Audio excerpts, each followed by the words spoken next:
And time for our play, The Duel by Michael Samuels, a 90-minute special to mark the 20th anniversary of one of the worst and longest industrial disputes in British history. In 1984, the National Union of Mineworkers, led by Arthur Scargill, took on the National Coal Board and the Thatcher government in a strike over the closure of pits. The Duel, starring Patricia Hodge as Margaret Thatcher and David Threlfall as Arthur Scargill, is a dramatisation of the events surrounding the strike. Confidential Annex Policy Group Conservative Central Office, prepared by Nicholas Ridiey. The primary aim of this report is to consider how to counter any political threat from forces that could be regarded as potential enemies of a future Conservative government. It is our belief that following an election victory, a major challenge will be forthcoming from a trade union over either a wage claim or redundancies. The biggest majority since the war, a triumphant Mrs. Thatcher plans her new cabinet. Mr. Foote, under pressure to... In our opinion, the most likely battleground will be the coal industry. We therefore suggest a strategy for countering this threat. 1. Return on capital figures should be rigged, so that an above-average wage claim can be paid to the workers in that industry. 2. A future government should build up maximum coal stocks, particularly at the power stations. The debate over the shape of Mrs. Thatcher's second administration has been going on all day. As soon as she'd thanked the Tory Central Office workers, the Prime Minister settled down over a working lunch to discuss what may be the most fundamental reshuffle she has yet made. The Prime Minister, with the confidence of a two-time winner, will produce a much more Thatcher-coloured administration. 3. Contingency plans should be made for the import of coal. 4. Haulage companies should be encouraged to recruit non-unionised lorry drivers to move coal where necessary. Prime Minister, Peter Walker is here. Can you send him in? Peter, sit down. Would you like a drink? No, thank you, Margaret. I'll come straight to the point. I've been full of admiration for the way you performed at agriculture. And it's fair to say that as a result, this party's standing amongst the farmers is higher than ever. I'm glad I've been of some service. I want you to take on another job, Peter. I see. I want you to go to energy. Prime Minister, I was intending to suggest that now might be an appropriate time for me to leave the Cabinet. That would be a great loss, Peter. I need you at energy now because you're quite simply the best person for the job.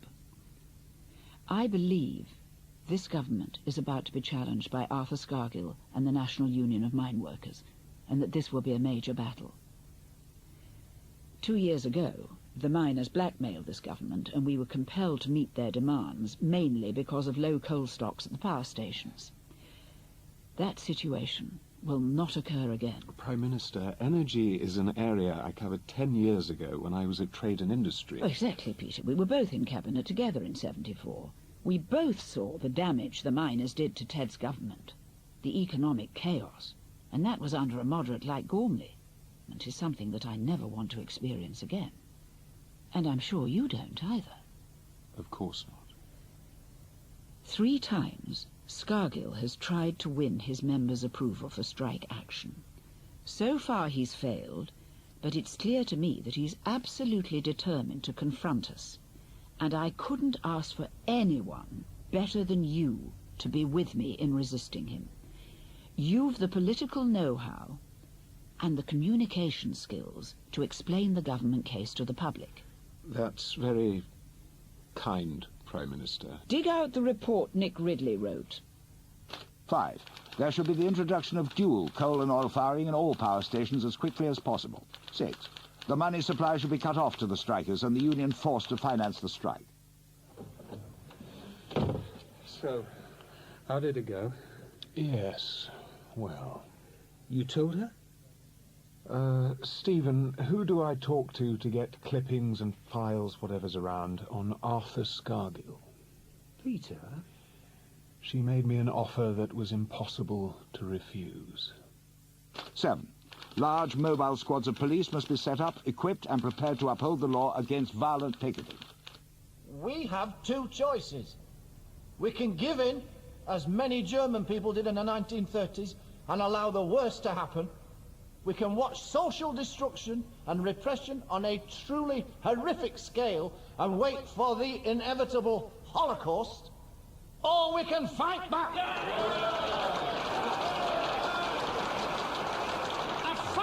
attack against this government's policies will inevitably take place outside rather than inside Parliament. I am not prepared to accept policies proposed by a government elected by a minority of the British electorate. I am not prepared to quietly accept the destruction of the coal mining industry, of our communities, all for the sake of the balance sheet. Faced with the possible parliamentary destruction of all that is good and compassionate in our society, extra-parliamentary action will be the only course open to the working class and the labour movement.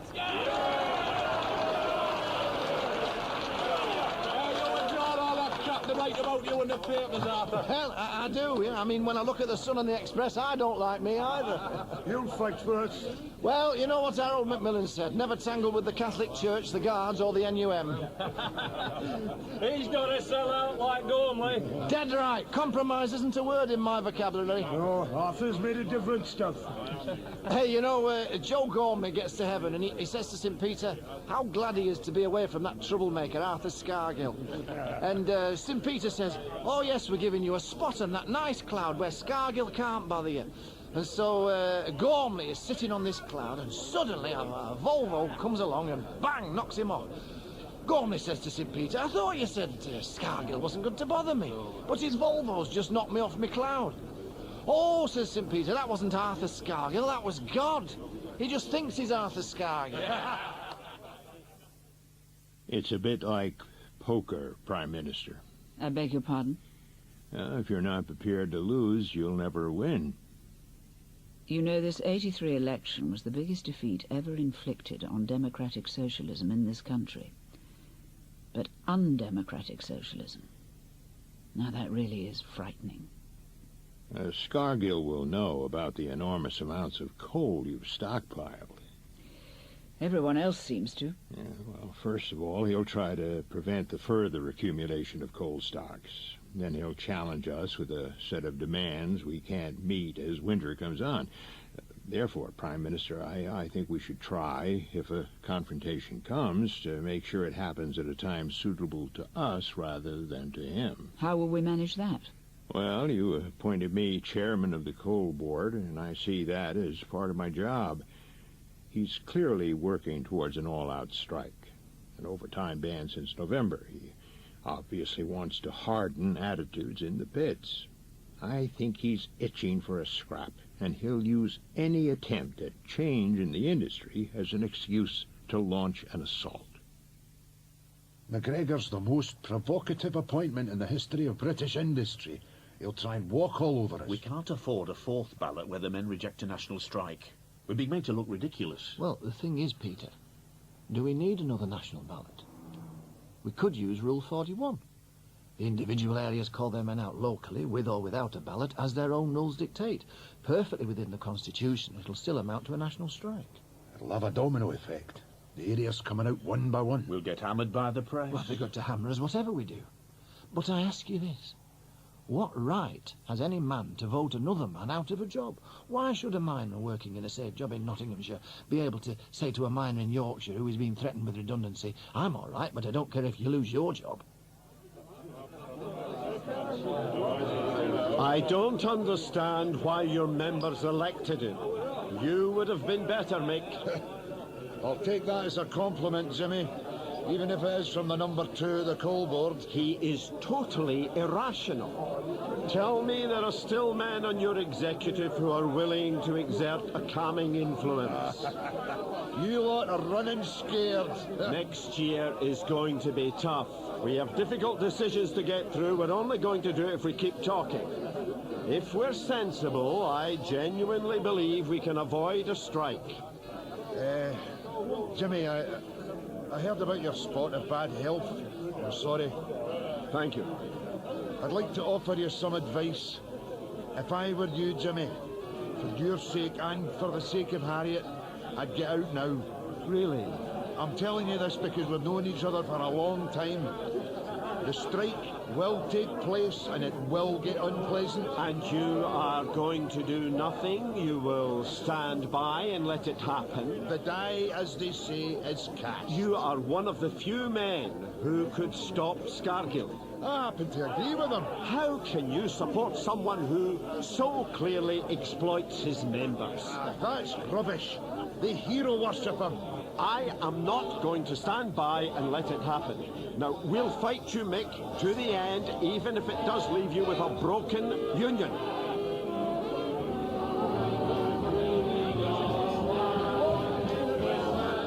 Merry Christmas, Jimmy. I was furious. He was winding you up. I am not sure.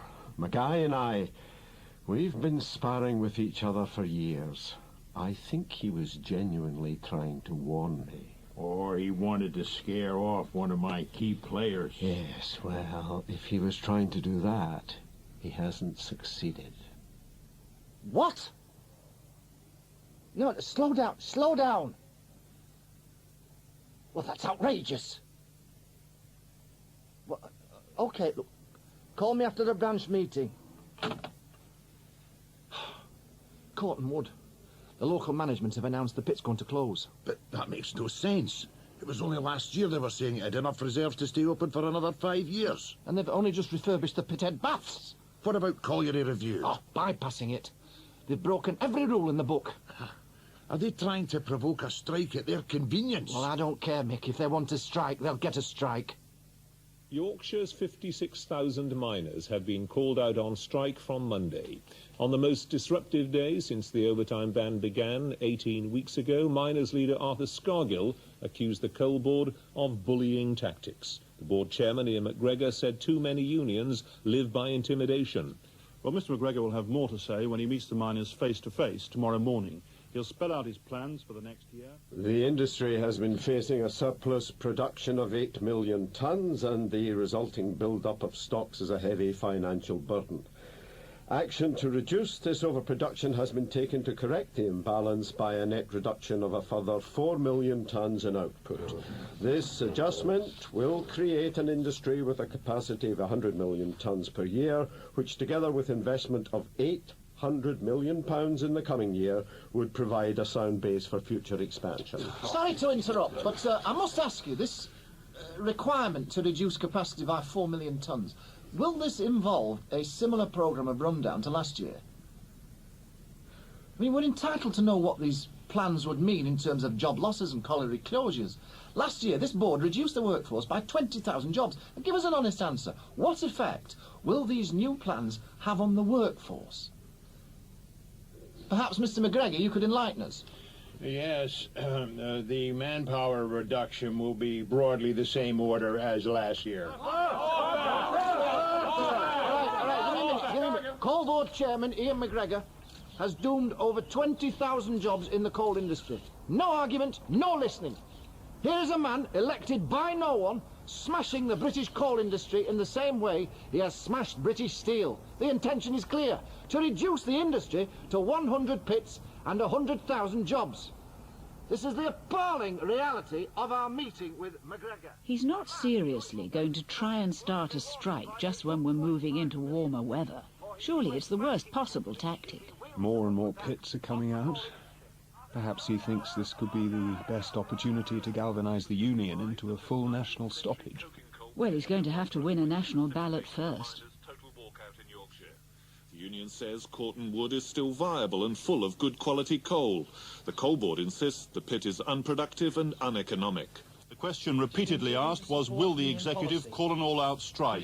There was no direct answer. Constitutionally, it requires a ballot, as do coalfield strikes usually. Of course, Mr McGahey, you don't actually know whether the membership will agree to strike action until you ballot them. I mean, you've already tried 3 times and failed to get the required majority, so why do you think this time will be any different?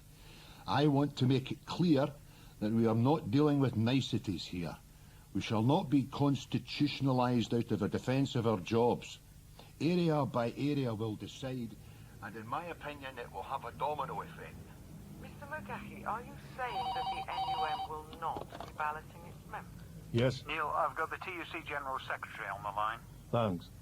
Can they do this? Yes, Neil. Technically they can have a national strike without a ballot. Each area can declare itself on strike individually. It's in the rule book, Rule 41. Although it's never been used before to get a national strike. Are you going to ask anything at Prime Minister's questions? No. I want to keep away from it in the House until Scargill comes to his senses and realises he's got to have a ballot. Yes, well... They're bloody mad if they go all out in the spring. Coal stocks at a historic high. Talk to Scargill. He's made it clear he doesn't want to have anything to do with me or anyone else at the TUC. He doesn't trust us. That man is the nearest thing the Labour movement's got to a First World War general. He has got to ballot his membership. I've just had notice that the National Executive of the NUM has declared the Yorkshire and Scotland area's strikes official. That's extraordinary. Are they not going to have a ballot? I'd say Scargill's going for action by stealth. If he can push all the areas individually into strike action, in effect, he can achieve a national strike, but without balloting the membership. In my view, the key to winning the strike is the Nottingham area. The membership have a history of going against the National Union. Scargill's going to find them difficult to control. If Nottingham can be kept going, if the coal can be kept flowing to the power stations, then I think we can win. But we're not just going to leave this to MacGregor and the coal board to slog it out. Absolutely not. I intend to set up a committee of ministers under my chairmanship. Committee 101 will meet twice a week, monitor the strike and make key decisions. A sort of war cabinet. Precisely. But it is absolutely vital to remember that the key principle we are attempting to establish is the right to manage. The public have to believe that the coal board are managing their own industry. Yeah, but this is closer to a revolution than a strike. Yes. And that is why it would be completely irresponsible of us to adopt a hands-off approach. The stakes are too high. Mr. Scargill, are you expecting the strike to go national? I've no idea how the dispute will develop, but whatever happens, the responsibility is with Ian MacGregor, the coal board, and this government. They're attempting to butcher the mining industry. That's right. The board have argued that they're trying to make crucial adjustments in order to ensure the industry becomes competitive. Adjustments? Surely, Mr. Scargill, their decision will result in the closure of half the pits in Scotland, South Nottinghamshire and North Derbyshire, and an even larger closure programme in the North East and South Wales. No area is safe. Right. We have a right to stand and fight for our job. At the end of the first day of strikes in the coal industry, more than half of Britain's miners have stopped work. Our report on the first day of action... There was a big police presence as about 200 pickets, including 100 militants from the recently closed Polmaze colliery near Stirling, gathered to try and dissuade the afternoon shift from going into Bilston Glen. And it wasn't long before the pickets' frustration at what they saw as the last remaining pocket of resistance to the strike in Scotland. Picketing by the minority of South Wales miners who voted to strike resulted in 2/3 of the coalfield pits coming to a halt today. Most of the picketing or... At the start of the first day, 83 pits were working and 81 were on strike. We think 10 of these were out because of heavy picketing rather than any desire to join the strike. By the end of the day, the number of pits not working had risen to 102. This morning, only 29 pits are working. The Yorkshire coalfield is sending thousands of pickets around the country to close down those pits still working. The police are fighting a losing battle. They've got to make sure that those miners who want to can go to work. This is totally unacceptable. I intend to seek an injunction against the NUM's pickets. The police are clearly failing to uphold the law. Thank you, Mr. MacGregor. Prime Minister, I'm sorry to have to say this, but I never thought I would be sitting here in the UK wishing I had a bunch of good, untidy American cops out there. I mean, if this was in America, they would have called out the National Guard by now. Well, this isn't America, Mr. MacGregor. If we did that here, it would be political dynamite. Yes, Prime Minister. I just think something has to be done. Thank you for your advice. This is a repetition of the tactics Scargill used against Ted's government. The Home Secretary's outside. Ask him to come in. Leon, you've had sight of these reports. Yes, Prime Minister. Scotland Yard are activating the NRC. The NRC? The National Reporting Centre based in Scotland Yard. It allows police forces from around the country to pool intelligence and assist one another. The criminal law must be upheld, but helping those who want to go to work isn't enough. Pickets cannot be permitted to bully and intimidate. I agree, but the police already have all the powers they need, including the power to turn pickets back and disperse them, especially if they assemble in excessive numbers. We need to say this publicly. Make it absolutely clear that we are 100% behind the police and that we, in turn, expect the chief constables to make certain their men enforce the law. Make a statement in the House, Leon. The message must go out from this government loud and clear. There will be no surrender to the mob. The right to work will be upheld. Kinnock's going to say that he wants to help us. Well, I want him to stay out of our way, Peter. The Labour Party and the TUC have a history of selling out the miners. We'll get support enough by going directly to our friends in the Union. We don't need Kinnock or the TUC. Arthur, Peter, good to see you. Come in, please. So, what we would like to know is, what are your tactics? What's your strategy? To win the dispute and stop the coal board destroying our industry.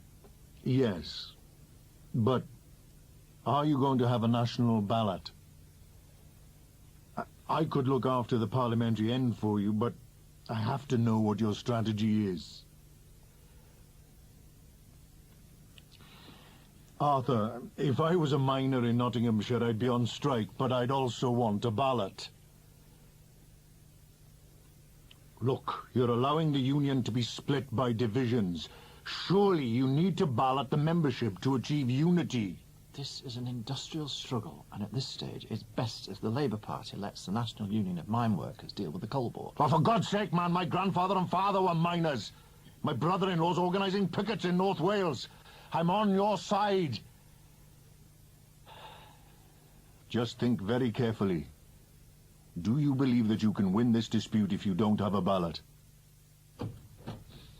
Good morning. Good morning, Prime Minister. Everyone here? I think so. Good. Secretary for Energy. Thank you, Prime Minister. This dispute is all about our capacity to maintain the power supply.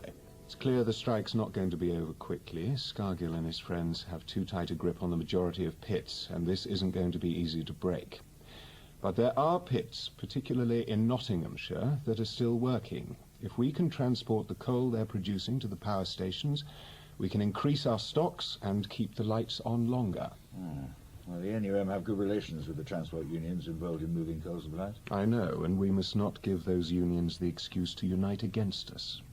We have to be careful when and if we use the trade union laws. We must at all costs prevent the strike spreading by sympathy action to other unions, especially those involved in moving coal. What are the current coal stocks at the power stations?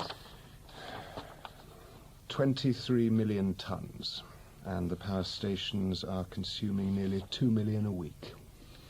So stocks are diminishing rapidly. We need to think very seriously about using the oil-fired stations at full capacity. I recommend that we go to maximum oil burn. Isn't that rather costly? Yes, very. The NUM will regard this as provocative. You know the moderates are trying one last attempt to get the union to ballot the membership at the Special Delegates Conference. The problem is it takes weeks to build up to maximum oil burn, and at this stage we've no way of knowing how much of the coal still being mined will actually get through to the power stations. We cannot allow ourselves to get to the point where we have to introduce power cuts. We'll lose the public support. Prime Minister, everything in this strike is about maximising our endurance. We can't wait to see if the moderates in the NUM get their ballot. We have to go to maximum oil burn. One argument being advanced against a ballot vote is that we might lose.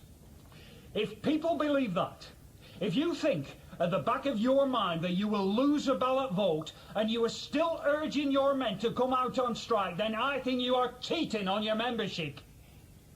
Our forefathers fought too long to have one union and one industry to throw it away by fighting ourselves. A ballot is the only way to unite our membership behind one battle. Thank you, Bernard. Can I have a seconder for the North West resolution? Aye. Thank you. And now call on the Secretary, Peter Heathfield. Thank you, President. MacGregor and the board's strategy is a simple one. Divide and conquer. What he's effectively saying is, turn your backs on your comrades. Mr. Kinnock, do you have any comment about the miners' dispute? Mr. Kinnock. Well, we'll know soon enough. Local TV wants an interview at 3. Has the NUM result come through? I haven't heard anything. Give them a ring. You have not got the right to vote another man's job away. You have not got the right to demand that the coal board sacks a fellow miner. Because that is what a ballot means. You are not lackeys of the coal board. You are not lackeys of Thatcher. Stand like men. Stand with all the traditions that you have got, and let us go out and defeat this government and go on to victory.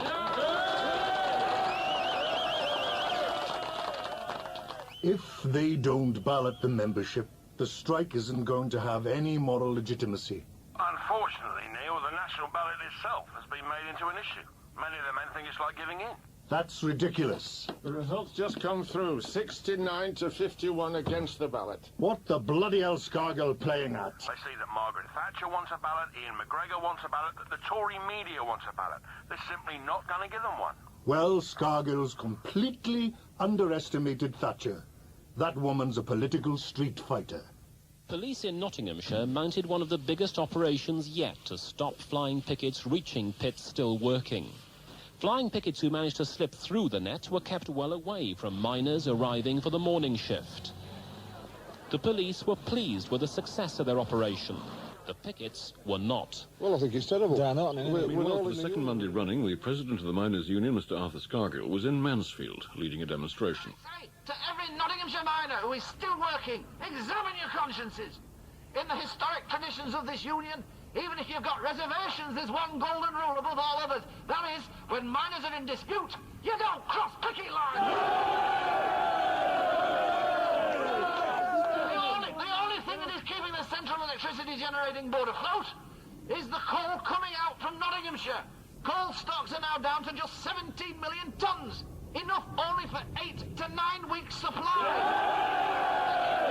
Together, we will not only win this dispute, but we can turn the tide of unemployment and recession and pave the way for a general election to elect a Labour government.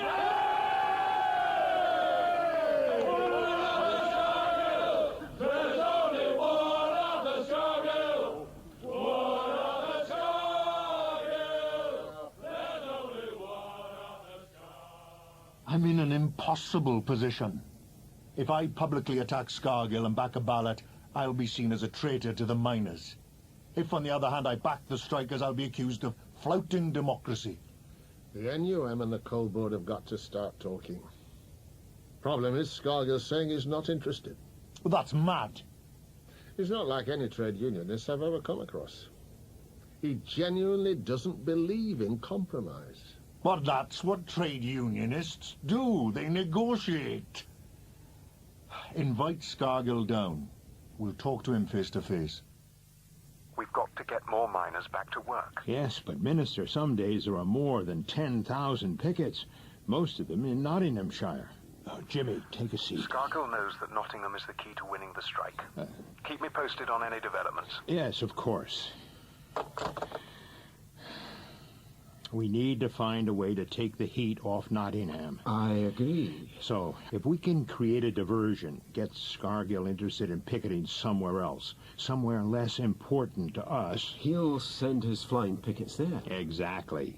If it'll stretch his resources, disperse his fire, and that will take the pressure off the Nottingham pits, which are vital to us.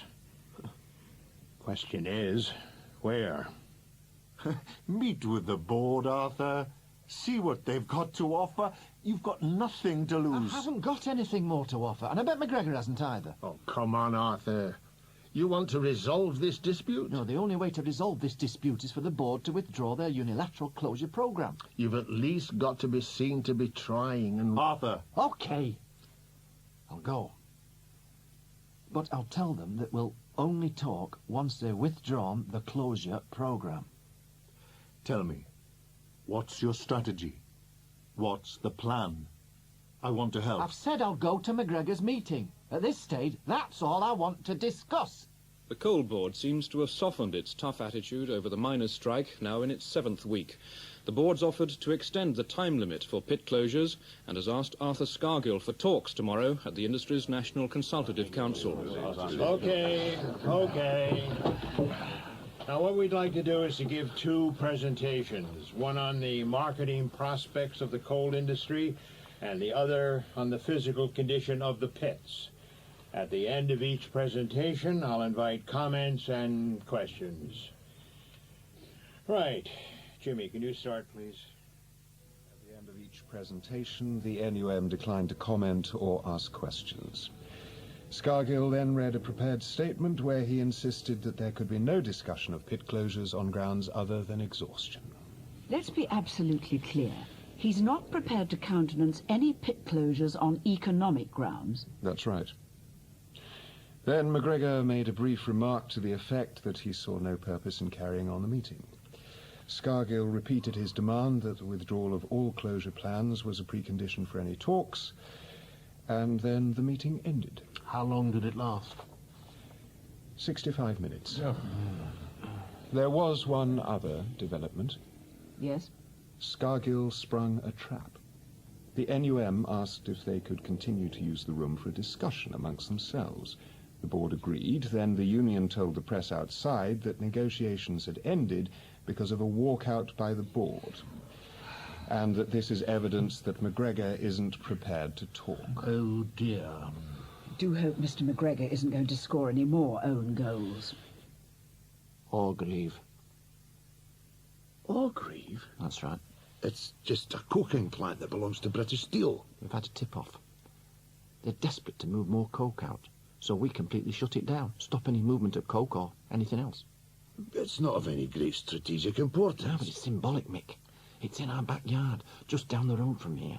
It'll prove that no force in the land can prevent a determined, well-organised mass picket from shutting any designated factory gate. We'll be tightening the screw.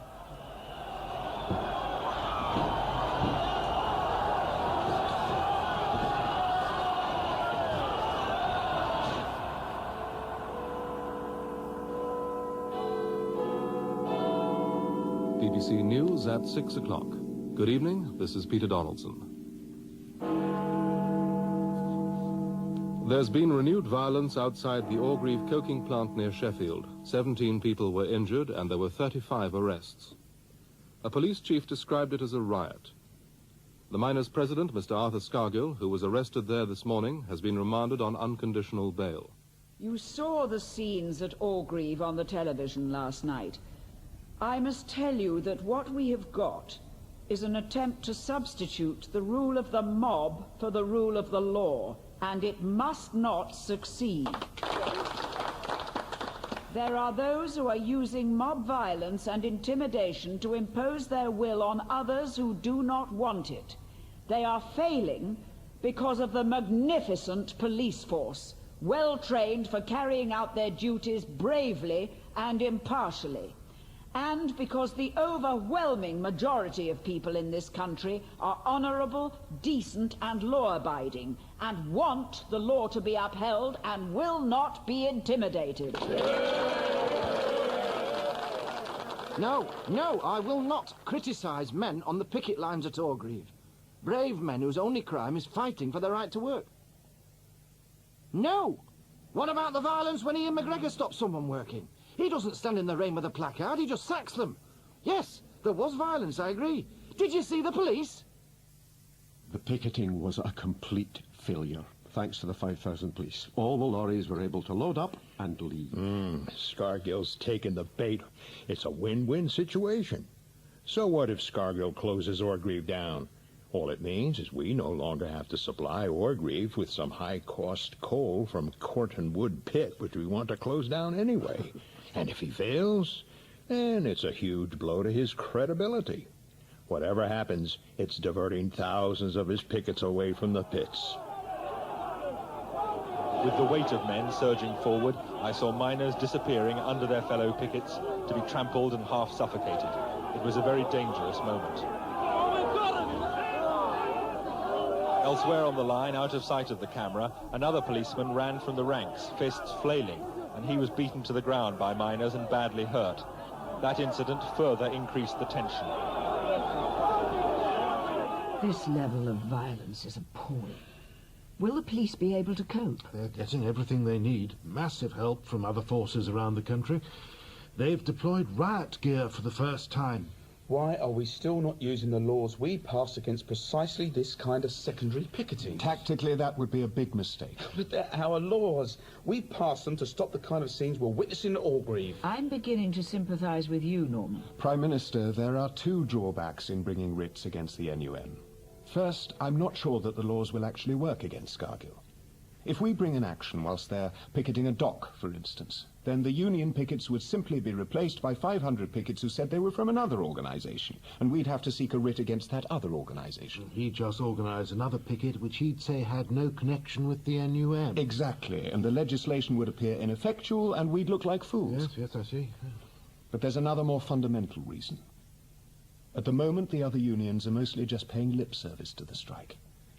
But if we turn this into a battle against Tory trade union legislation, it will provoke them to join with the NUM, and that would be disastrous. Well, we're already trying to head off a dispute with the rail unions. I've agreed to a higher pay offer. Yes. I think it makes sense to stick with Peter's strategy for now. Agreed? The police are behaving like animals. Yes, well, they know that the government's given them carte blanche to do what they want. Whole villages have been occupied. They're stopping anyone on the streets. Britain's become a police state. Men are being beaten just for standing on picket lines. There are reports that the Met Boys are literally burning £20 notes right in front of the eyes of miners. This is our Battle of Britain, Peter. We're fighting for everything. You know, we're fighting for our survival. Arthur, have you seen the Mirror? No. Front page. A leaked letter from number 10. It clearly shows that Thatcher has bought off the railwaymen's pay claim in order to prevent them from giving us support. Well, this proves what we've been saying for months, doesn't it? The government's pulling the strings. Mr. Michael Foote, the Prime Minister has misled the House and the country. On a series of occasions, the Right Honourable Lady has said that there has been no intervention by the government in the coal mining dispute, and that there will be no intervention in the dispute. We now have a clear indication that this is not the case, but that the Prime Minister has intervened in the dispute. That the Conservative members have no comprehension of the strength of feeling in the mining areas of Britain. They have no comprehension of how bitter is the feeling about the way in which the miners have been forced into this dispute. They have no comprehension of how that bitterness will be increased when they read how the Prime Minister has lied to the House. The sooner they get back to the negotiating table, the better. Good evening. On the eve of tomorrow's talks between the miners and the coal board, several key unions have made a declaration that they hope will bring decisive pressure on the government. Prime Minister, maybe Scargill wants to negotiate because his pickets failed to close down Orgreave. But he's telling everyone that you're about to cave in. That's not good. We have to be seen to be trying to negotiate a solution. I think we should be prepared to offer some tactical ground, provided that we re-establish the right to run the business. And how long do you think the dispute will last? Will it go on through the winter? Prime Minister, I have no way of knowing, but I do think that if we want a successful solution, then we should work on the assumption that it's going on indefinitely. So far, Scargill seems to be holding his men together, and they don't seem to be short of money. The aim of these talks shouldn't be for a climb down by either Scargill or MacGregor, but I would like to ask the board to withdraw the pit closures and job losses proposals of the 6th of March. Now look, we are going to have to close pits down. And in our view, there are 3 reasons for closure. 2 of them, safety and exhaustion, we can all agree on. But historically, there's always been a 3rd category that fits into neither of the 2 pigeonholes. Our union is absolutely opposed to closures on economic grounds. Well, all I want to do is to find a way to spell out in black and white a mutually agreeable system for the 3rd category of pit closures. We're listening. Well, we all work under the colliery review procedure, a long-standing process which over the years has been used to close a number of pits for reasons other than safety and exhaustion. So why are you being resistant to setting this procedure down and agreeing on the machinery? You must withdraw the 6th of March proposals before we can move on. Absolutely. Absolutely. Okay. I think we can consider these things if we can make progress in other areas. I mean, all I'm asking you to do is to find a way to regularize what you've already agreed to many times before. Spell it out so that we both understand it. Go on. Well, it seems to me that the word uneconomic as a way of describing the 3rd category of closures is the sticking point. We can't agree to that under any circumstances. Okay, so we need to find an alternative wording to uneconomic. A different word. Or words. Front desk. Thank you. Who do I talk to around here to get a thesaurus sent up? Pits that cannot be reasonably developed. No way. Pits that cannot be favourably developed. No longer mineable. Workable. Sounds like they're uneconomic to me. Prudently developed? Absolutely not. How about pits that can no longer be beneficially developed? Means advantageously, serviceably. Arthur, what do you think? Arthur? Arthur seemed quiet. Yes, but McGahey's being pragmatic. I think he's ready to settle. He might well be, but Arthur's not. This is a dangerous game we're playing. I know. People will say that beneficially is just a word, but it's much more. We're talking about an ideology. We've got to be absolutely certain that any formula we agree on does not contain any word that has an economic or an uneconomic connotation. We'll simply be giving them the tools they need to close pits down on their terms. But we need to keep up the pressure. From the pickets? Yes, Orgreave. We've got to succeed in closing it down. Look, it just needs determination and numbers. We set a day and then go all out to achieve it. The worst day's violence on the picket lines.